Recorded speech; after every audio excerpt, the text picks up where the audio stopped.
Nice to address all of you.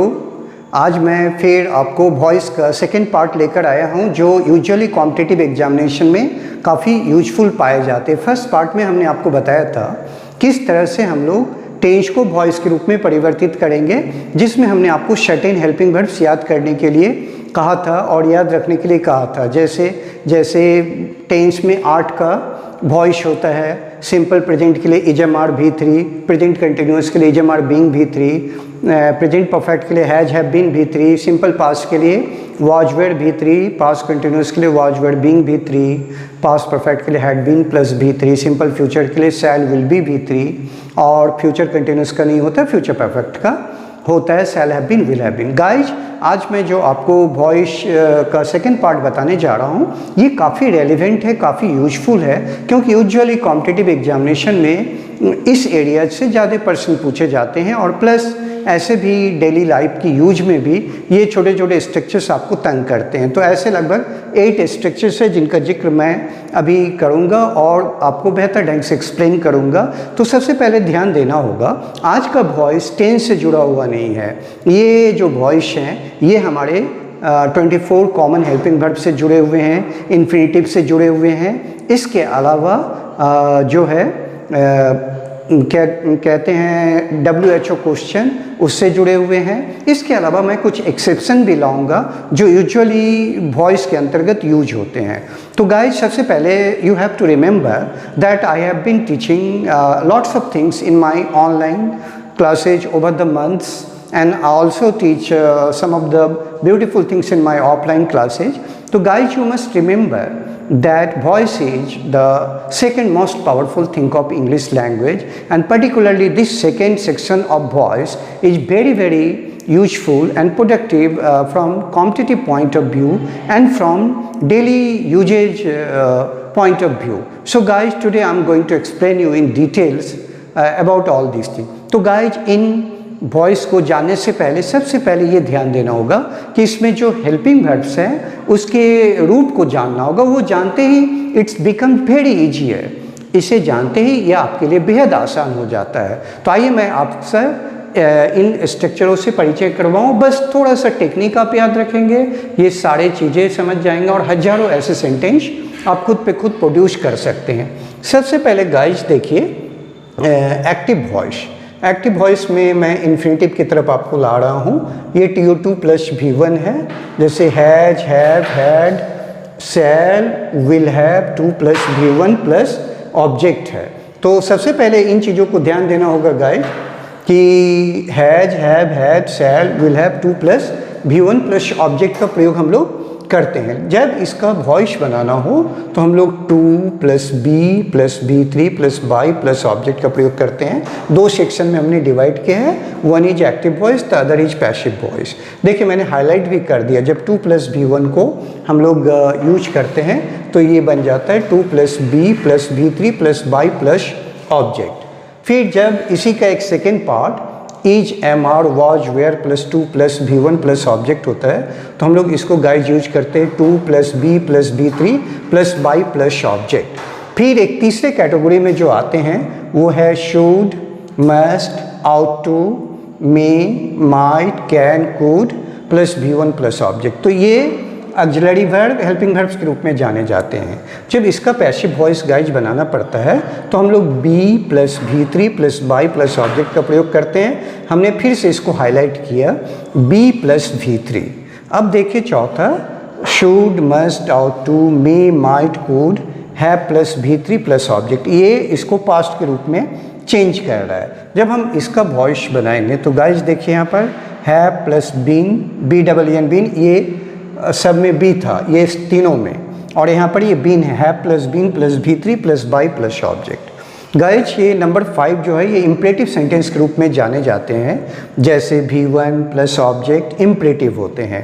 इसी का एक दूसरा रूप होता है please, kindly plus V1 plus object लगाकर।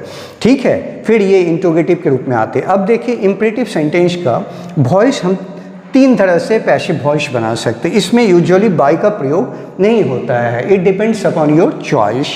ठीक है, usually you will find that by is not use in these kind of the sentences. जैसे देखिए, let, plus subject plus be plus V3 plus object. इसी का दूसरा पैसिव वॉइस हम लोग बनाएंगे गाइज, तो subject plus should be plus V3 plus object. फिर इसका तीसरा वॉइस हम लोग बनाएंगे तो यू आर ऑर्डर्ड, एडवाइज्ड, या कभी कभी रिक्वेस्टेड भी आता है, plus TO2 plus V1 plus object. ये हो गया गाइज। अब देखिए please kindly plus V1 plus object का प्रयोग हम लोग किस तरह से करते हैं, जैसे you are requested plus 2 plus V1 plus object के रूप में हम लोग इसका यूज करते हैं। फिर हु का प्रयोग हम लोग करते हैं, तो हु का प्रयोग थोड़ा कॉम्प्लिकेटेड माने जाते हैं। रूल्स वही होते हैं जो आपने टेंस में पढ़ा, जैसे जैसे टेंस में पढ़ा, बस हु को हम लोग बाय हुम में कन्वर्ट कर देते हैं, और जो पैसिव वॉइस होते हैं उसको हम लोग इंट्रोगेटिव के रूप में लाते हैं, जो मैं आपको आगे एक्सप्लेन करूंगा। ठीक है, तो गाइज अब ये ध्यान देना है, जैसे हम हु का वॉइस बनाएंगे तो बाय हुम, ये दो आपके लिए इंपॉर्टेंट होते हैं, बाय हुम। उसके अलावा यदि आप कैन, शुड, मस्ट ये सब रूल्स लागू होंगे तो बी लग जाएगा, यदि ये यूज होंगे तो बिन लग जाएगा, और टेंस यदि यूज होगा तो टेंस से जो जुड़े हुए रूल्स हैं फिर हम उन रूल्सों का प्रयोग करेंगे। तो गाइज अब मैं कुछ एग्जाम्पल्स देकर आपको बताने जा रहा हूँ, फिर मैं भड़बली आपको कुछ हिंदी सेंटेंसेज बताऊँगा, फिर मैं इसके सेकंड और थर्ड राउंड में आपको मैं इम्परेटिव और हु को एक्सप्लेन करूँगा। अभी जो मैं एक्सप्लेन करने जा रहा हूँ वो गाइज इन्फिनिटिव है, और इन्फिनिटिव के साथ जो हमारे कॉमन हेल्पिंग वर्ब्स हैं उसके बारे में I am going to explain you in a bit of small details, and bigger details you will get in my online classes या in my offline classes. So come guys, first he has to help them. You know the rest of the rules, कि जब हम इसको convert करते हैं passive voice में, जैसे he has to help them तो they have to be helped by him, he उधर चला गया him बन गया, you have to guide me, ये सब इन्फिनिटिव है। फिर me आ गया, इधर आएगा, जैसे I have to be guided by you, have to be लग गया, मैंने हाईलाइट कर रखा है। they had to support you, you had to be supported by them। फिर देखिए guys, I shall have to guide him, he will have to be guided by him, you are to teach them, they are to be taught by you, I was to scold him, देखिए highlight है, he was to be scolded by me, we should teach them, they should be taught by us, they can help us, we can be helped by them। हाँ, अब देखिए guys बिन वाला, ये दोनों common helping verbs था, ये जितने सारे हैं इस कैटेगरी में सब में बी का प्रयोग हम लोग करते हैं। अब ये थोड़ा इंपॉर्टेंट होता है, जैसे I should have help him, he should have been help by me, you might have guided me, I might have been guided by you, they could have won the match, या the match could have been won by them. इस तरह से हम लोग use करते हैं। ठीक है गाइज, तो इस तरह से जो छोटे मोटे सेंटेंसेज होते हैं इसका प्रयोग करेंगे। अब हम आपको जस्ट ये जो है इम्परेटिव सेंटेंस, इसके बारे में जानकारी 5 नंबर का जो इम्परेटिव सेंटेंस है उसकी जानकारी देने जा रहा हूँ, 5, 6, 7, और मैं इसको अभी फिर एक्सप्लेन कर रहा हूँ। सबसे पहले देखिए गाइज, ये इम्परेटिव सेंटेंस है। मान लीजिए यहाँ पर एक सेंटेंस मैं लिखूँ, हेल्प हिम। यदि हमें इसका पैसिव बनाना हो तो हम कैसे बनाएंगे? सबसे पहला होगा लेट ही बी हेल्प्ड, फिर दूसरा गाइज होगा ही शुड बी हेल्प्ड। हाँ, ये आप तीसरा ये भी यूज कर सकते हैं। ठीक है, हाँ, जैसे ही इज एडवाइज्ड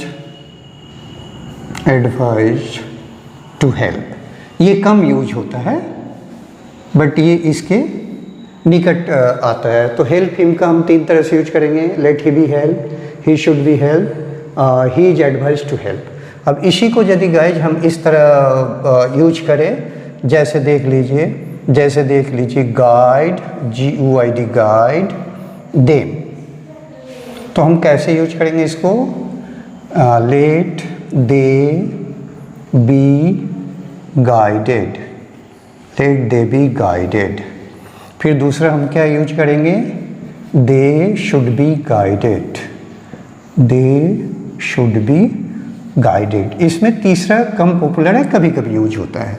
ये हो गया गाइज। और यदि प्लीज काइंडली रहे तो ये ज़्यादा आसान है, जैसे प्लीज हेल्प हिम, ये पहला पैसिव वॉइस है, ये पहला पैसिव वॉइस होगा इसका, जिसमें हम लोग V1 का ही प्रयोग करेंगे, प्लीज या काइंडली से। तो ये एक एक्सेप्शन है। जैसे देखिए प्लीज हेल्प हिम, तो आपको ये वर्ड याद रखना होगा, ये सब में आता है। You are requested to help him. तो गाइज ये वर्ड आपको ध्यान देना होगा, जो यू आर रिक्वेस्टेड है ये सभी के लिए यूज होता है, ठीक है। हाँ, please help him, you are requested to help him. उसी तरह जैसे लिखिए काइंडली गाइड देम, हाँ काइंडली गाइड देम। फिर देखिए इसका क्या होगा, they are requested to guide them, ये हो गया गाइज। तो प्लीज और काइंडली के साथ हम लोग इस तरह से यूज करेंगे। हम इसको थोड़ा अलग भी कर देते हैं, ठीक है गाइज। अब देखिए, अब जो सबसे चैलेंजिंग है वो है हु का प्रयोग हम लोग मल्टीपल ढंग से कर सकते हैं। जैसे देखिए हु कैन टीच हिम, तो इसमें हम लोग यूजुअली क्या करते हैं, पहले हु को बाय हुम में बदल देते हैं, बाय हुम। फिर इसका इंट्रोगेटिव क्या होगा, कैन टीच हिम। हाँ, तो कैन, चूँकि ये कैन का है, कैन का कैन भी होता है, अभी हमने बताया आपको, ठीक है। नंबर 4 में था, नंबर 3 में कैन का कैन भी। Who can teach him, by whom can he be आया टॉट, ये हो गया guys, by whom can he be taught. Note of interrogation भी देना। अब देखिए शुड लगाकर बता रहे हैं, हु शुड गाइड हर, तो हम लोग इसको कैसे बनाएंगे, बाय हुम, हाँ बाय हुम सब में लगेगा, शुड, हाँ बाय हुम शुड हर है तो शी बी गाइडेड। अब यदि हम टेंस से इसको लाए तो गाइज क्या होगा, जैसे देखिए हम टेंस में आपको ला रहे हैं, हु इज टीचिंग मी, मुझे कौन पढ़ा रहा है, हु इज टीचिंग मी। तो देखिए ये टेंस है, कंटिन्यूअस है, बाय हुम। इज वाले में क्या होता है, बीइंग लगता है, बाय हुम, बट ये मी है, मी के लिए एम आएगा, by whom M I being taught, ये हो गया गाइज। हाँ, फिर आ जाइए, अब हम एक परफेक्ट में आपको लाएं, हु हैज हेल्प्ड हिम, ये हो गया। तो हम लोग गाइज इसको कैसे यूज करेंगे, by whom has he been helped. तो गाइज इस तरह से आपने देखा कि हम लगभग 8 नंबर पर आ गए। अब ये ध्यान देना होगा, 5th मैंने बताया, 6 बताया, और देखिए गाइज ये नंबर थोड़ा मेरा गलती से 8 आ गया, इसको मैं ठीक कर रहा हूँ, this is 7 number.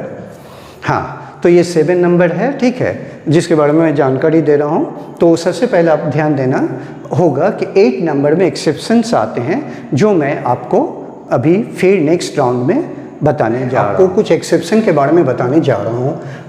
It is to be remembered by all of you. These are the exceptions which must be well remembered by all of you because these do not follow the rules, rather they follow the exceptions. देखिए सबसे बड़ी खूबी क्या है, इसमें जितने सारे words लिखे गए हैं, इन सबों को जब हम पैसिव वॉइस के रूप में परिवर्तित करते हैं तो सब के सामने प्रीपोजिशन प्रकट हो जाते हैं। जैसे एट आएंगे, इसमें एट आएंगे, इसमें विथ आएगा, इसमें विथ आएगा, इसमें विथ आएगा, इसमें विथ, ये टू, ये जितने सारे प्रीपोजिशंस होते हैं, ये जब एक्टिव में होंगे तो इनमें आपको एक्टिव वॉइस में प्रीपोजिशंस नहीं दिखाई पड़ेंगे, बट इसको पैसिव बनाते ही ये सारे प्रीपोजिशंस प्रकट हो जाते हैं। ये कॉम्पिटिटिव एग्जामिनेशंस में बहुत ही इम्पॉर्टेंट माने जाते हैं और कॉमन एरर्स, हर पर एक कॉमन एरर्स बनता है। अब देखिए हम कैसे इसको बनाते हैं। जैसे देखिए पहला, आई नो यू, देखिए कोई प्रीपोजिशन नहीं है, ओके गाइज, कोई प्रीपोजिशन नहीं है, देख रहे कोई प्रीपोजिशन नहीं है। आई नो यू, जब हम इसका पैसिव बनाएंगे तो देखिए you are none, KNOWN, none to me, you are none to me। देखिए टू आ गया, यही खूबी है, इसीलिए ये एक्सेप्शन कैटेगरी में है। उसी तरह देखिए, हाँ, यू प्लीज, यू प्लीज, ये V1 है, यू प्लीज मी। ठीक है, इसका वॉइस कैसे बनाएंगे? I am pleased with, I am pleased with you, इधर आ जाएगा यू। देखिए गाइज विथ आ गया। ठीक है, जैसे देखिए दे अब इस वर्ड को चुन रहे हैं, दे सरप्राइज। हाँ, फिर लिखिए दे सरप्राइज, मैं इसको सिंपल प्रेजेंट में रख रहा हूँ, दे सरप्राइज अश, ये भी V1 है। ठीक है, दे सरप्राइजेस, देखिए इसका पैसिव वॉइस क्या हो जाएगा? We are surprised, we are surprised with them, we are surprised with them। ये हो गया गाइज। अब देखिए we astonish, you astonish them, हो गया गाइज। अब देखिए हम लोग इसको कैसे बनाएंगे? they are astonished, they are astonished at us, ये देखिए एट आ गया। ठीक है, उसके बाद हम बताए अमेज, अमेज मतलब ही आश्चर्यित करना। हाँ, जैसे इसको V2 में रख रहे हैं, you amazed me, you amazed me. अब देखिए इसका वॉइस क्या होगा? आई वॉज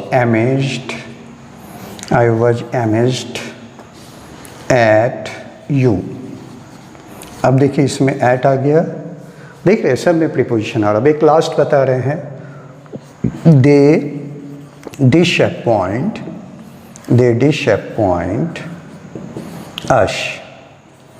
ठीक है, फिर देखिए इसको हम बनाएंगे तो फिर दे आर डिसअपॉइंटेड